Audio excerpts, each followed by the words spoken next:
ഇന്ന് വീട്ടിലേക്ക് വന്നെത്തുമെന്ന് പറഞ്ഞ ബാലചന്ദ്രനെ കാണാത്തത് കൊണ്ട് തന്നെ അലീനയും കൃഷ്ണമോളും ബബിതയും രോഹിത്തും വളരെയധികം അപ്സെറ്റാണ്. അവരതിനെക്കുറിച്ച് പരസ്പരം സംസാരിക്കുന്നുണ്ടെന്ന് കാണാം.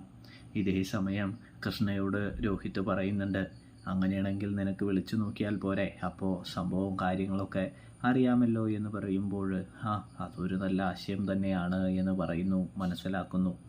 അതുകൊണ്ട് തന്നെ വിളിക്കുന്ന ഒരു കാഴ്ചയാണ് കാണാൻ സാധിക്കുക.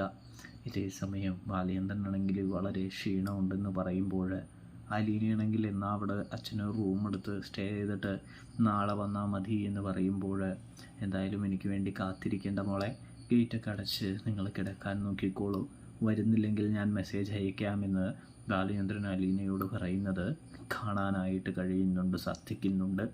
പ്രേക്ഷകരെ, പ്രിയ കൂട്ടുകാരെ, അപ്പോൾ സബ്സ്ക്രൈബ്